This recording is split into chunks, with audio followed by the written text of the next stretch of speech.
ইনফ্লেশনটা কেন হচ্ছে যে আমরা বেশি প্রফিট চাইছি এবং ওই প্রফিটটা আলটিমেটলি সার্কেলে ঘুরছে, সবাই সবাইকে বলছে যে আমরা কাজ করবো কাজ করবো কাজ করবো, সবাই মোটামুটি টাকা পাচ্ছে তার জন্য, হ্যাঁ টাকা ফ্লো তো হচ্ছে, লোনও নিচ্ছে, সার্ভিসও দিচ্ছে, সবাই পাচ্ছেও না, কম্পিটিশনের জন্য বাদও পড়ে আছে, এসবে নিয়ে কি সবাই পাচ্ছে, সবার মানে সবাই মানে কষ্ট টাকা ইন দ্য সেন্স কি ভাই আমি আমি আমার সামহাও পেয়ে গেলাম,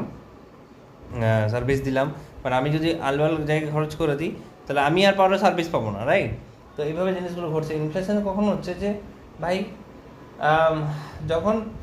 টাকাটা বেড়ে গেছে এরকম মার্কেটে, এবার সবাই যে লিমিটেড অ্যামাউন্ট অফ জিনিসগুলো আছে সেগুলোতে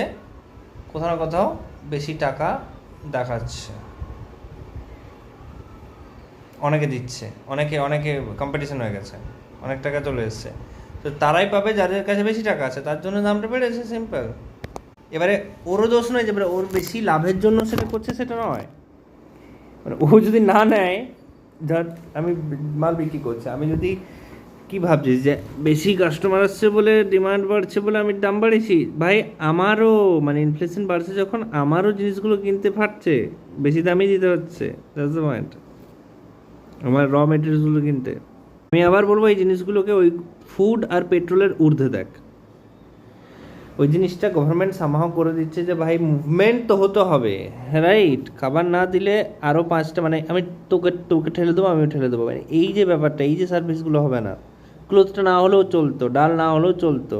ভাত আর নুন নিলেই হয়, বাট না, সেই জিনিসটা তো সেই জায়গায় নেই, মানুষ এগিয়ে আসছে, বাট স্টিল ওইগুলোও তো স্কার্স यार, ऐसा थोड़ी है कि আমি মানে আমি যদি ঠিকভাবে মানে মার্কেটে টাকাটা না আসে, মানে আমি প্রয়োজনে কেউ ঠেলে দেবে না গাড়িটা, আমার বক্তব্য এটা, যে ওটাও স্কার্সিটি আছে, ऐसा नहीं है कि ম্যাচও ওটা ফুড নয় বলে, তা ফুডও কিছু নয় তো দেখতে গেলে, তাহলে গেলে কামালি ম্যাচও শীতকালে তৈরি রেডি, ম্যাচও পুতলি বেরিয়ে গেল। বড়ো কোম্পানিগুলো রিস্ক নেই, মানে ওদের আছে, কম্পিটিশান আছে, সেম মেশিনটা তো ওরাও কম টাকায় প্রচুর মাল বিক্রি করে প্রচুর টাকা কামাতে পারে সবাইকে সার্ভিস দিয়ে, তো কম্পিটিশান একটা বড় ফ্যাক্টর। প্রাইসিং তো হিট অ্যান্ড ট্রায়ালসেই হয়, টাকাটা আসে ঠিকই, বাট কার কত লাভ হবে এবং কে কত কোনটাতে বিচবে, ডিমান্ড সাপ্লাই দেখেই হয়, ওটা সরকার ঠিক করবে না, সরকার বেসিক দুটো জিনিস ঠিক করবে, পেট্রোল আর ওই কেরোসিন আর ওই গ্রেন, তাতে কিছু বিজনেস বন্ধ মারাবে এবং কী হবে তা জানি না, পুরো ঠাপ হয়ে যাবে, ব্যাংক তাকে চুদবে। আমি তোকে ফিউচার প্রুফও করছি, এবার তার সাথে তোকে পেমেন্টও করছি, তাহলে আমি কোথা থেকে পাচ্ছি? আমার তো কোনো অকাত নেই মেডিকেল ফেসিলিটি দেওয়ার বা ইন্স্যুরেন্স দেওয়ার, এগ্রিকালচার পারিশ্রম বলে এটা ফিল হয়, বললাম এগ্রিকালচার সামহ সাবসিডি দিয়ে ঠিক করে দেবে,